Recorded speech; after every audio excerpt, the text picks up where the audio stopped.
Okay, so we are going to do bookmaking again today, and I'm going to show you how to do a regular stitch binding book. This is really similar, pretty much the same as our sketchbooks at the very beginning of the school year, back in January.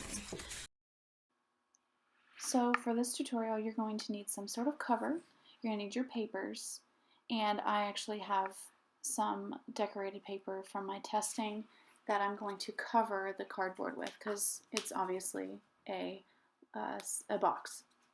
Alright, you're also going to need some sort of cutting thing. I have a X-Acto knife, but you can use scissors. You're going to need push pins that I just showed you and some sort of thread. You can use whatever kind of thread, string, hemp you have, but you have to have a needle that's big enough to go with them. So I didn't have a needle on hand except for a thread needle, so I used that. Paper is next. You're going to need to count out how much paper you want. I'm using 10 sheets. I enjoy a book that's, pretty good sized, and all my pieces of paper are going to be glued together. Like every two pieces are going to be glued together, so I have a thicker base to work on. Now with all my paints, they're so thin, it's going to be all wavy if I don't make it thicker, but that's okay. You're going to be folding your paper like you're watching me do right now. Fold everything in half, and then once you have them all folded, you're going to put them inside of each other. So it's going to be one big section. And you can use as many pieces as you want or as few. Just remember that you're going to have 8 pages minimum.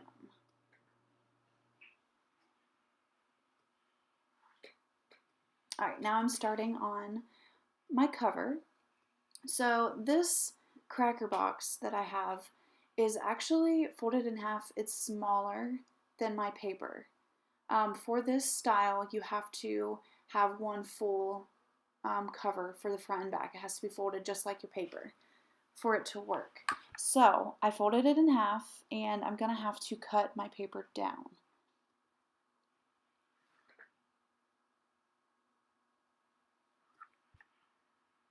So I'm tracing where I have to cut, and then using that X-Acto knife, or you can use scissors, don't forget, whatever you have to cut with. Using a straight edge, and going through all those pieces.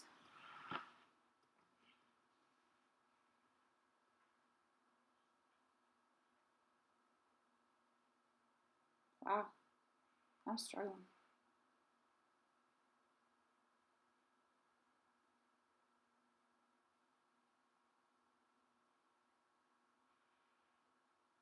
Wow, I'm really struggling.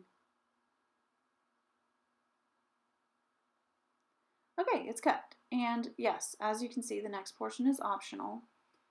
I'm going to design my cover. You don't have to, but if you want to make your cover look amazing, you can grab any sort of designed paper or plain paper if you wish and glue it onto your cover like this. Now I do it like this because I want it to have a nice look to it. If you cut the paper to the exact size of your book, you're gonna have that cardboard edge look, that kind of strange cut look. So this technique, where I have the page bigger than my cover and cutting those corners, will make it so that everything looks really nice on the front and there's no weird edges. So I glued the front cover down to the paper, the back of the paper, and now I'm covering my edges and putting it in. And of course, this is optional. You can skip ahead to, I think, minute 440 if you want to see how to stitch the book up.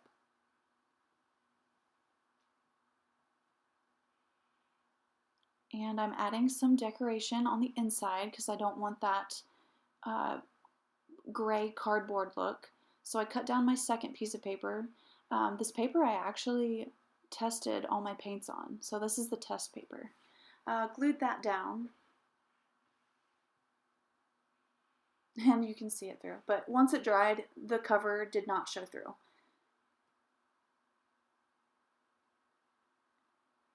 All right, we're going to add our paper back. We need to fold it in half again and make sure that you're putting your holes with your push pin directly on the spine where it's folded. And then you're going to do the same thing with your cover. So I'm going to fold it back up, put the paper inside, and line up everything and create my holes on the spine. I do 3 because it's the simplest way. If you want it kind of more simple, you can do 2, but doing 3 holes is kind of the minimum that I would suggest, so you have like the best and the most secure book created. You can also do 5 holes. You're just going to go in and out a little bit more often than just the regular 3. Okay. So now I need to grab my thread and needle. And remember, I only have the needle big enough for actual thread. I'm not able to use my pretty designer string. So, black thread it is.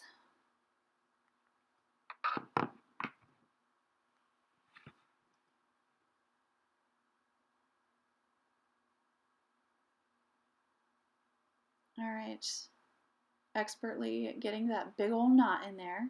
You need the big knot so that it doesn't go through your pages. So you start in the center, open up to the very center fold, and you push your needle out to the very end.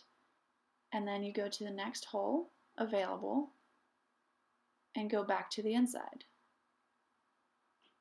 And then you go through the center hole again and make sure everything's tight. I had some trouble with this one. And then on the outside, you go back to the next hole available on the end. And then one last time into the center hole. It's a little tight. And then you tie it off. So when you have a full length of string on the inside and on the outside, you're done. You can tie it off, make a loop, and pull tight. I always do it twice, and cut, and finished.